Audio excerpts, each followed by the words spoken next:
Hello everyone, welcome to Netra is. Youth ইউনিটের অনেক প্রচেষ্টার পর আমরা লক্ষ্য করতে পারছি ডব্লিউবিসিএস এবং অন্যান্য এক্সামগুলোর জন্যও ডব্লিউবিপিএসসি তাদের এক্সাম ক্যালেন্ডার অ্যানাউন্স করেছে এবং সেই এক্সাম ক্যালেন্ডার নিয়েই আমরা আজকে ডিসকাস করতে চলেছি এবং সেই ক্যালেন্ডারের ভিত্তিতে তোমরা সেই এক্সামে প্রিপারেশন কী করে নেবে, কবে কবে এক্সাম হচ্ছে সেই ক্যালেন্ডার অনুযায়ী, সেগুলো আমরা আজকে ডিসকাস করতে যাচ্ছি। সর্বপ্রথম আমরা দেখে নেব ডব্লিউবিপিএসসি তাদের যে ক্যালেন্ডার অ্যানাউন্স করেছে এবছরে তাদের যেই সকল এক্সামগুলো হবে সেখানে তারা কি কি বলেছে। সর্বপ্রথম তারা একটা বলতে পারো আউট অফ দ্য বক্স গিয়ে একটা জিনিস এর মধ্যে রিলিজ করেছে বা পাবলিশ করেছে, যেটা সম্পর্কে আমি কেউ এক্সপেকটেশন রাখিনি। সেটা হলো ডব্লিউবিসিএস মেইনস 2023 যে আছে সেটা অগস্টে 16, 17, 18, 20 এই ডেটটাতে হয়ে থাকবে। এটা কেউ এক্সপেক্ট করেনি। কেননা আমরা যদি লক্ষ্য করি ডব্লিউবিসিএস 2023-এর প্রিলিমসের রেজাল্ট এখনও আসেনি এবং সেটা জুন মাসে আসছেও না যতদূর সম্ভব। সেটা জুলাইয়ে আসবার সম্ভাবনা ছিল এবং আমরা সকলে এক্সপেক্ট করছিলাম সেপ্টেম্বর অক্টোবর নাগাদ হয়তো এক্সাম হয়ে থাকবে। বাট ডব্লিউবিসিএস তার টেন্টেটিভ ডেট যে আছে সেটা 16th of August 2024 থেকেই কিন্তু নেবে বলছে। অর্থাৎ আমরা তার রেজাল্ট যেটা জুলাইয়ের শেষ নাগাদ এক্সপেক্ট করছিলাম সেটা অবশ্যই কিন্তু আমরা জুলাইয়ের ফার্স্ট উইকেই হয়তো পেয়ে যাব ডব্লিউবিসিএস 2023-এর রেজাল্টখানা।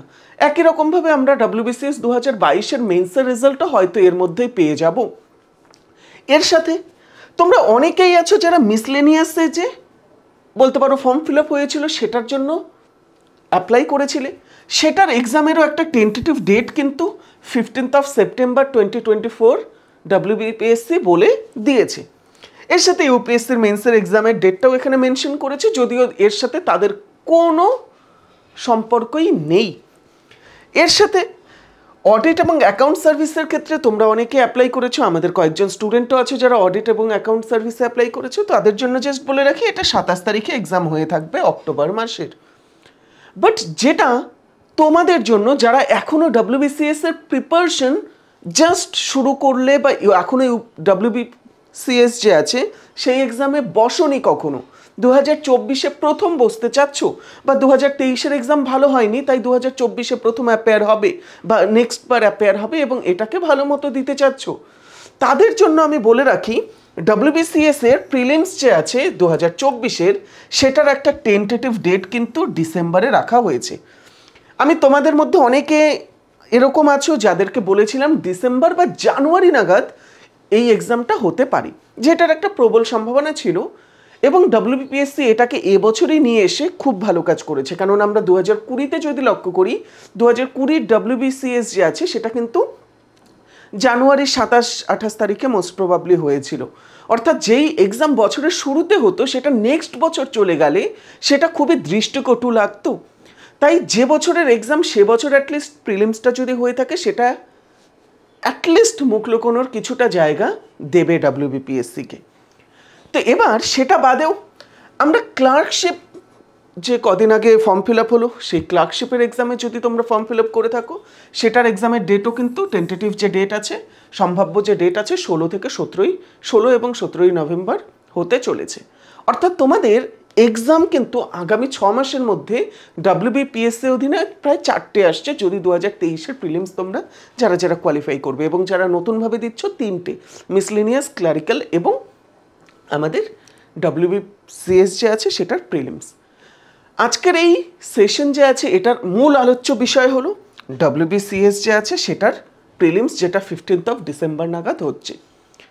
এবার তোমাদের মধ্যে অনেকে আছো যারা আজকে আমাকে কন্ট্যাক্ট করলে এবং বললে স্যার আমরা প্রিপারেশন কী করে নেব। তো তোমাদের জন্য একটা বেসিক প্রিপারেশন স্ট্র্যাটেজি আমি এখানে ডিসকাস করব। আমরা ডিটেলড একটা স্ট্র্যাটেজি সম্পূর্ণ 150 দিনের নিয়ে আসবো এখানে, খুব শীঘ্রই সেটা আসতে চলেছে। বাট আমরা আজকে একটা বেসিক ফ্রেমওয়ার্ক তৈরি করার চেষ্টা করব। সর্বপ্রথম দেখো তোমার ক্লার্কশিপ যে আছে সেটাও থাকছে, এর সাথে তোমার মিসলেনিয়াস যে আছে সেটাও থাকছে। তোমরা যারা সেটাতেও ফর্ম ফিল আপ করেছো তোমরা তার হিসেবে এই স্ট্র্যাটেজিটাকে নিজের মতো করে করতে পারো। বাট যারা সেগুলো করছো না শুধুমাত্র WBCS যে আছে সেটার হিসেবে দেখছো, তাদেরকে আমি বলবো মূলত 4টে সাবজেক্ট আছে যেটাতে গুরুত্ব দেবে। সর্বপ্রথম হিস্ট্রি। কেন হিস্ট্রিতে গুরুত্ব দেবে? কেননা হিস্ট্রি থেকে টেকনিক্যালি 50 নম্বর আসবার কথা। এবার এই যে হিস্ট্রি থেকে টেকনিক্যালি 50 নম্বর আমাদের আসতে পারে, কখনো কখনো এর থেকে কিছুটা কম আসে, কখনো কখনো বেশিও এসে যায়। তাই হিস্ট্রি 50 নম্বর, 200 নম্বরের মধ্যে 50 নম্বর হিস্ট্রি থেকে আসছে। এর সাথে ম্যাথ এবং রিজনিং। এবার তুমি বলতে পারো এটা আমি কেন করব? কেননা এখান থেকেও আমাদের 25 নম্বর আসছে। অর্থাৎ আমাদের হিস্ট্রি থেকে 50, ম্যাথ রিজনিং থেকে 25, এই দুটো আমাদের থাকছে। এর সাথে আরও যেই দুটো ক্ষেত্রে আমরা খুব বেশি গুরুত্ব দেব সেটা হচ্ছে ইংলিশ। ইংলিশের ক্ষেত্রে আমরা কেন গুরুত্ব দেব? কেননা এখান থেকে 25 নম্বর আমাদের আসে এবং পরীক্ষার প্রথম 25টা কোশ্চেন আমাদের ইংলিশ থেকেই জেনারেলি আসে। এর ফলে ইংরেজিটাকে আমাদের ভালো মতো দেখতে হয়, কেননা সেখান থেকে তোমার আলটিমেটলি মোরাল যে আছে সেটা বুস্ট হবার যথেষ্ট সম্ভাবনা থাকে। তোমাদের যাদের ইংলিশ কিছুটা দুর্বল মনে করছো, অবশ্যই দুর্বলতা নিয়ে কোনো সিভিল সার্ভিসেস এক্সামেই কোয়ালিফাই করা যায় না। আনডাউটেডলি অনেকে ইংরেজিতে দুর্বল থাকতে পারে, সেই হিসেবে তোমরা যারা দুর্বল তারা ইউপিএসসি অনেকে বাংলায় লিখছো, বাট তার মানে এটা নয় যে শুধু বাংলার মাধ্যমে তোমরা ইউপিএসসি বা WBCS কোয়ালিফাই করে যাবে। তোমরা এটা খুব ভালো মতো জানো, কেননা প্রশ্ন ইংরেজি এবং হিন্দিতে আসছে এবং তার সাথে ইউপিএসসিরও কম্পালসারি ইংরেজি পেপার আছে এবং WBCSেরও ইংরেজির পেপার, ল্যাঙ্গুয়েজ পেপার আছে। এর ফলে আমরা যদি লক্ষ্য করে থাকি এই যে compulsory paper plus question completely ইংলিশে, এর জন্য ইংরেজি আমাদের জানতে হবে। তাই এখানে ইংরেজিকে স্কিপ করে গিয়ে কোনো লাভ কিন্তু হবে না। বাট তবু যদি মনে করো যে আমি ইংরেজিকে স্কিপ করতে চাচ্ছি, সেই সময়টা পলিটি এবং ইকোনমির জন্য ধার্য করবে এবং খুব ভালো মতো করবে। এর সাথে জিওগ্রাফি, যেখানে ইন্ডিয়া এবং তার সাথে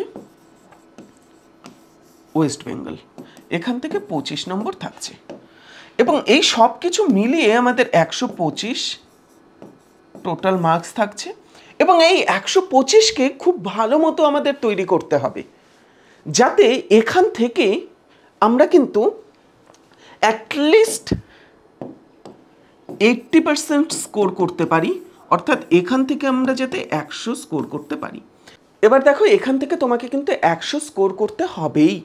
যদি মনে করো আমি হিস্ট্রিতে দুর্বল, সেটা কিন্তু হবে না। হিস্ট্রি 50 নম্বরে আসে, এটাকে স্কিপ করে কখনো পাস করবে না।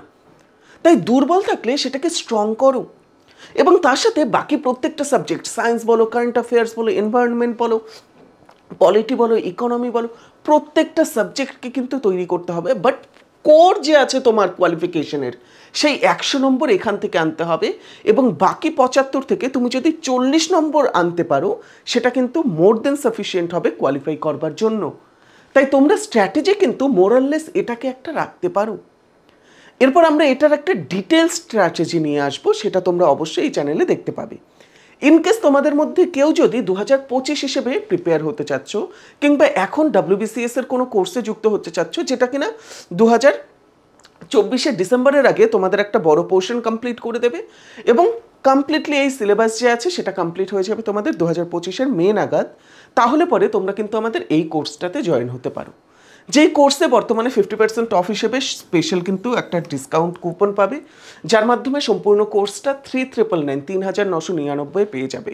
এটা একটা WBCS এর ফাউন্ডেশন ব্যাচ, যেটা প্রিলিমস টু ইন্টারভিউ সম্পূর্ণ পার্টটাকে কভার করছে এবং অবশ্যই তোমরা জানো আমরা ইউপিএসসির হিসেবে প্রিপারেশন করিয়ে থাকি, তাই এটা একটা ফিউচার প্রুফ কোর্সও হতে চলেছে। কেননা এর মাধ্যমে সিলেবাস যদি তোমাদের চেঞ্জ হয়ে থাকে কিংবা এক্সাম প্যাটার্ন যদি চেঞ্জ হয়ে থাকে, সেটাও কিন্তু এর মাধ্যমেই তোমরা পেয়ে যাবে এবং আমরা সম্পূর্ণভাবে তোমাদের ডেসক্রিপটিভ এবং MCQ, অর্থাৎ বর্তমানের যে বা আমরা পুরনো হিসেবে যদি বলে থাকি MCQ প্যাটার্ন এবং যেটা আসবে নতুন ডেসক্রিপটিভ, দুটো প্যাটার্নকে মাথায় রেখে কিন্তু এই সম্পূর্ণ কোর্সটাকে ডিজাইন করেছি।